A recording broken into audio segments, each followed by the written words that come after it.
Sure, absolutely.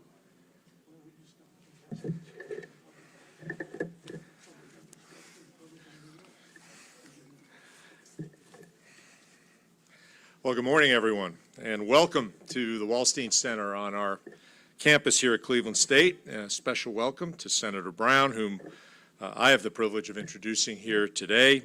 Senator, it's an honor to have you here again at Cleveland State University. I'll talk about that in a minute. I couldn't be more proud as an Ohioan to be here to recognize, celebrate, and most importantly, promote our mass vaccination clinic here at Cleveland State University. It's a true testament to the power of what federal, state, local agencies and organizations can do when we work together to serve the public good. As we announced last week during the governor's press conference here at Wolstein, our clinic has now administered over 237,000 vaccination shots, and we've done it with speed, efficiency, great care, friendliness, and warmth. And to all the staff and volunteers here today, and I know I'm speaking on behalf of everyone up on this panel, thank you. Keep up the great work. For all of us at Cleveland State, helping our community in this way is central to our mission as an urban university, and it's part of our DNA. With operation of our mass vaccination clinic extended through early June, we now have a unique opportunity to double down on our quest to get everyone vaccinated so we can turn over this great arena back to our Horizon League champion CSU Vikings men's basketball team. I know you knew that, Senator, right? Senator Brown, if my recollection serves me well, I believe this is the third time we are hosting you. Actually, I was reminded today you've been here an extra time, a fourth time in my brief time here at Cleveland State. First, when you hosted Propel Ohio, the Collegiate Leadership Summit, a leadership program that promotes civic engagement, inspires undergraduate students to engage around issues and grow into civic leaders. Second, when you came and spoke to our veteran students to hear their challenges and find out how you can help them. And then again today, and actually I think I was reminded that you also had a staff retreat on our campus a couple of years ago. This doesn't even count the number of times where you've reached out to discuss the issues of the day on a variety of matters of import to higher education. And we're just one public university among 14 in Ohio, and I know you've had those conversations with my colleagues on a regular basis. So on behalf of all of us here at Cleveland State, our faculty, staff, and students, we thank you for your strong support of public higher education and your continuing fight to improve the health and welfare of our citizens. Senator Brown. It's an honor to be back at Cleveland State, and thank you, President Sands. And you're not just one among 14. You're the closest to my house, the one that in my hometown of Cleveland. And so thank you. And the service that you provide for so many is so important. General O'Connor, thank you for what you're doing. Sergeant Bargy, who had to tell me exactly how to pronounce his first name. I missed like 12 times. B-A-R-G-A, and it's French, and it's pronounced Bargy, so get that right. And thank you, General O'Connor, for having a good Cleveland name. I don't have any problem pronouncing. Dr. Kim, thank you. Mr. Boyle, especially Mr. Lipscomb for the work that he's done. And I had just a great, too brief, but a great tour where I got to go into the hall where they're doing this. They for a period of 6 weeks, were doing about 6,000 a day. And the walk-in has been so important. We've seen a surge of people that, for whatever reason, weren't making appointments for a whole lot of reasons in their lives, but are walking in and getting this service and getting vaccinated. And we know how important that is. Colonel Snow explained, kind of walked through that, what was happening, and showed me a real-time video of the 6,000 people as the 101st Airborne would walk around. Working with the National Guard. The Ohio National Guard has been terrific over the last 14 months. I can't count the number of conference calls I've done and Zooms I've done where with local food banks and others where the National Guard stepped up, where older volunteers were discouraged from coming because of their vulnerability, and so many young people in the National Guard, young or middle-aged people in the National Guard stepped up in a big, big way to keep our state going. So thank you. I had a conversation today with Governor DeWine before I came, and he's particularly appreciative of what Cleveland State's doing, what FEMA is doing here. And as President Sands said, this whole pandemic has been an example. It's been the great revealer in so many ways about the problems in our society.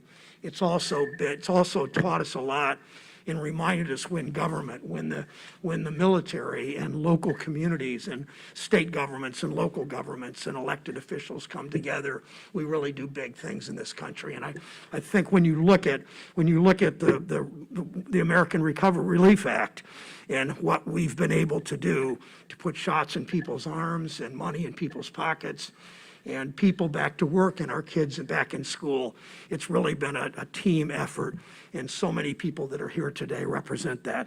So thank you.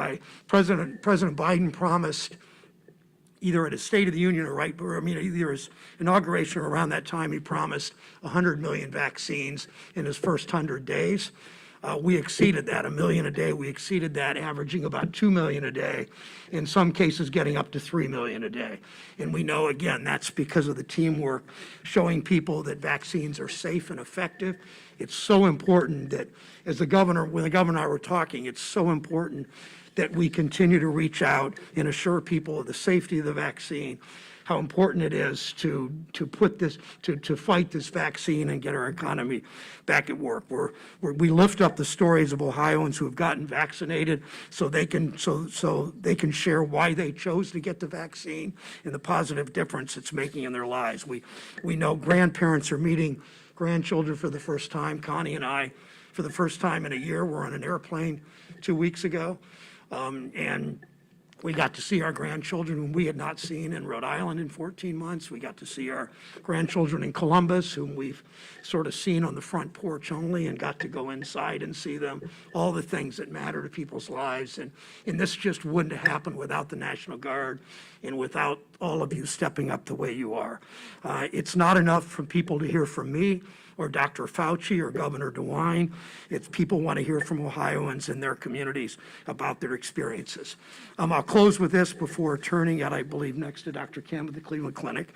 The president last week, he said a nurse told him said this at the State of the Union. A nurse told him that every vaccine she administered was like, she said, giving a dose of hope. And that's where we are as a country. We know that's the case. I'm so appreciative of the work of President Sands here at Cleveland State, and Mr. Lipscomb and Dr. King and General O'Connor, and I bring Dr. Kim forward. So thank you so much. Good morning. Yes, it's an honor for me to meet you, Senator Brown, and I just want to thank everybody who's contributed their time and effort to the Wolstein Center. I can tell you that since the pandemic started, it's been an enormous effort, not only with the local hospitals, regional hospitals, but also community members, and working with the Ohio Department of Health has really been something that I've been so extremely proud of over the last year and a half almost now. I just have to say, as a public official, health official, that really getting the vaccine is so vitally important so that we can combat this virus and get back to our normal new set of life. We've all sacrificed a lot. We have a lot to look forward to, and we just really want to make sure that everybody understands the importance of getting the vaccine. Just to reiterate that it's been really a tremendous effort of not only our community partners here, but local health departments and hospitals within the area. And again, we've always had this impression that the hospital systems are always a competitor of each other. But really, I have to say that we've all come together to make sure that we are combating this pandemic together. The one thing that we are really trying to understand is the vaccine hesitancy as we try to push the effort forward.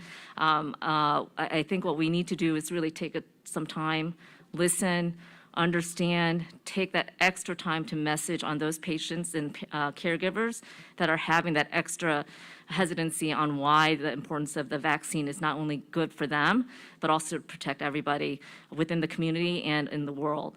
And again, I think we've done a great effort on trying to get at least the majority of our population vaccinated, but there's so much, again, more to do so we can get back to where we need to be. So I want to thank you. It's been I can say, an honor and a pleasure for me to be able to work with my FEMA partners, who I can now call friends, the military, which I've never had experience working with, but I'm so very, I guess, enlightened about how well they work together and get things executed and done, and really our partners at Cleveland State, and again, working together with our hospital partners as well as our public health partners.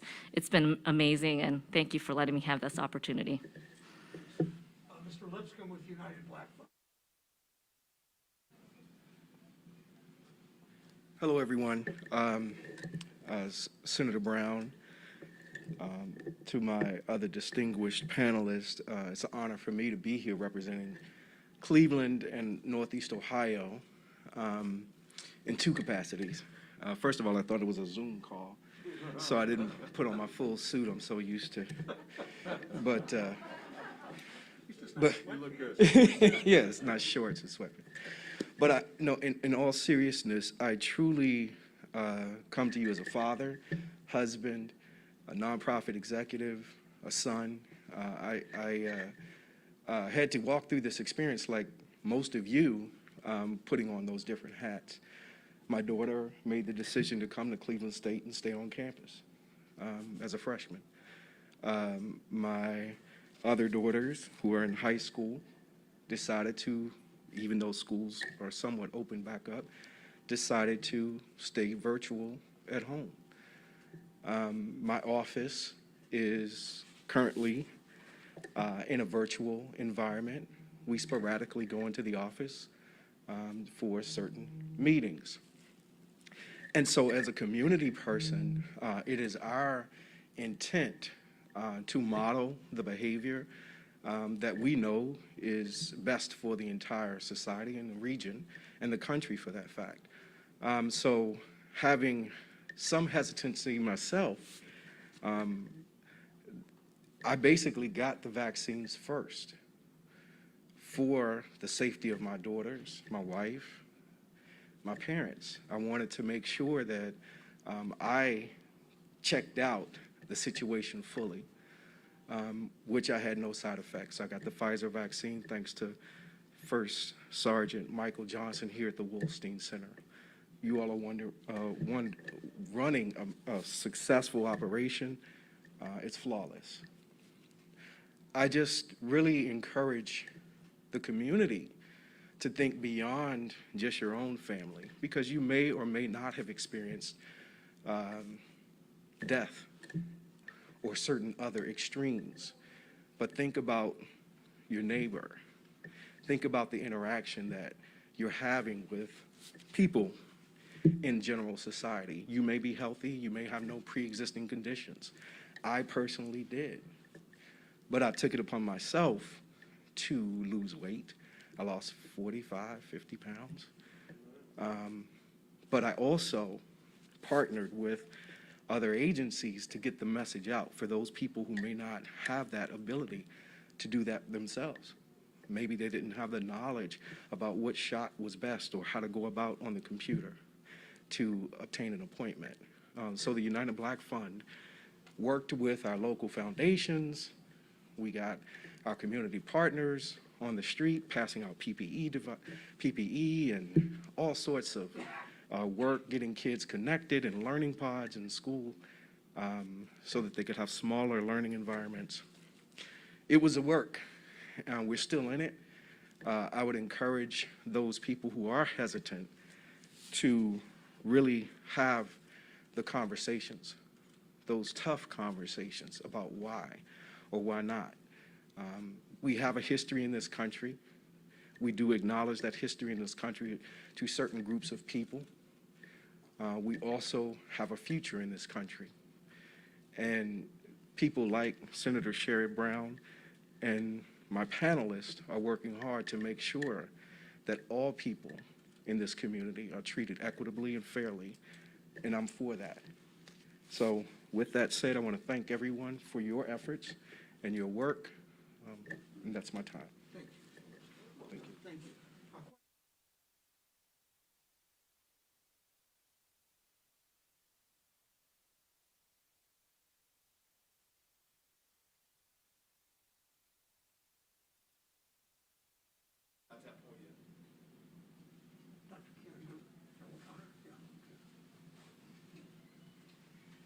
So we are continuously evaluating the operations here at Wolstein, and we will right-size and update any of the operations here as the trends continue.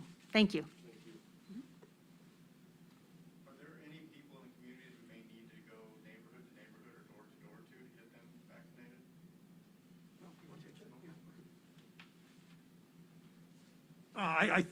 One of the things Dr. Kim said that struck me is how we need to answer questions of people, because some people have concerns. Mr. Lipscomb pointed out the concerns in the black community. He didn't mention Tuskegee, but we know that. And that's a role in part for pastors and United Black Fund and people in the community to talk to neighbors and friends. We know that the reluctance, that it just means we all are going to have to work harder for people that are a little bit more reluctant. But most people, I mean, family doctors play a big role, pastors play a big role. As the governor said to me, the most important role is family members and close friends. I think a lot of people have been reluctant and waited and seen that their friends and neighbors have gotten the vaccines, and other than a sore arm, have had no reaction, or maybe one day later, a little bit of just a little lethargy or just being tired and all of that. So overwhelmingly, people are seeing that reaction, so, or lack of reaction. So I just think we need to continue to be aggressive. We need to continue to be patient. We need to listen to people. And the people up here play a bigger role in that than I do. I mean, it's Dr. Kim plays a bigger role, Mr. Lipscomb plays a bigger role in listening to people and explaining why this is so important. We've reached the 6,000 a day here is pretty amazing. The number of walk-ons that are so important is pretty astounding. To be able to watch the National Guard and how well organized they've been, Sergeant Major Bargy, and what they've been able to do is just shows how working together we can do this. Dr. Kim, yeah. I just want to emphasize that, again, regionally, we are working with our community partners, leaders in the cultural sectors, as well as our public health sectors and the hospital systems. And we are looking at targeting specific patient populations that either don't have access, can't get transportation, or are physically unable to get back to vaccination sites. So we are looking at sort of mobile units. Public health has already been doing that. We're trying to see how we can upscale that and make it sort of more impactful as we move forward with the vaccination efforts. Dr. Winslow, you know, we just had the draft, very great scenes in Cleveland. Did that give you a lot of hope, or did it give you pause for the concern of the amount of people there? Can you talk to some of that? Can you rephrase that? I'm sorry. You know, we had the draft in town, you had 50,000 people gathered. Oh, the draft. Okay, I'm sorry. I'm not a sports person, so I had to like reframe that. Yeah, no, I didn't. But I think one of the things, it was very hopeful that we can get a mass group of people in and see how we can move forward by getting, again, if we can get them vaccinated, but still give them the opportunity to still do some social distancing, mitigation efforts, because we still have a portion of the population that isn't vaccinated. So we are, again, looking how we can keep everybody safe, not only if you're the vaccination site. So I think that gave us hope. I think we're all doing sort of mini gatherings at this point too. And I think on that small scale, we'll go into a big scale and again, get back to normal is where we're trying to get to. I just wanted to share that I was at the draft. Go Browns.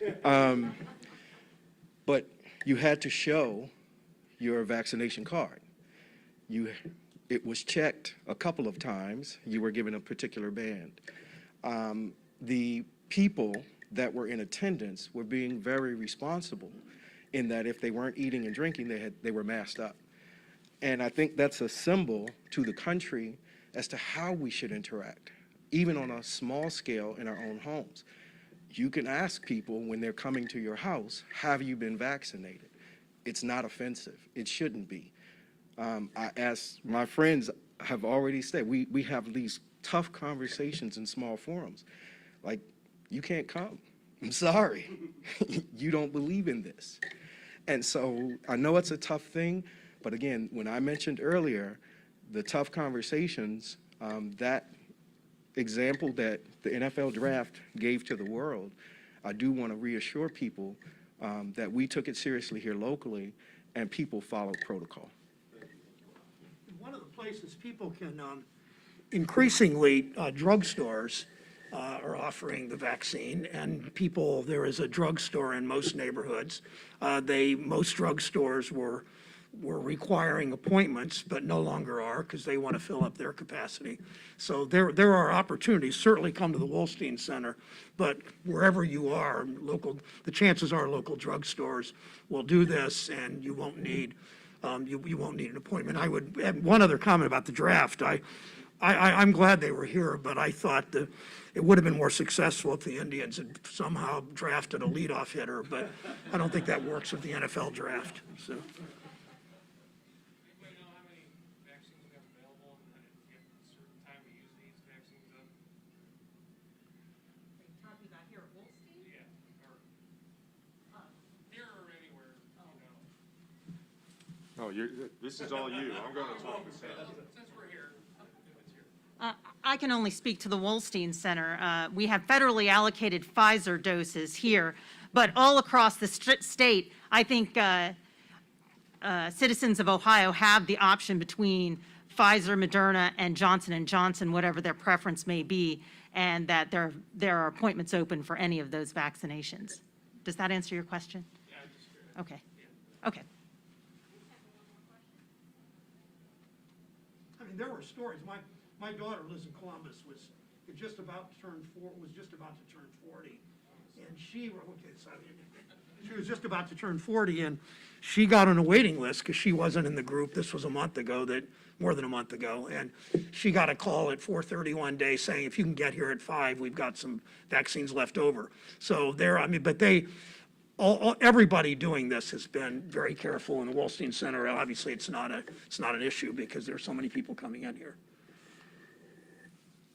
Great. Thank you all. Good to see you all in person. Thank you. So thanks.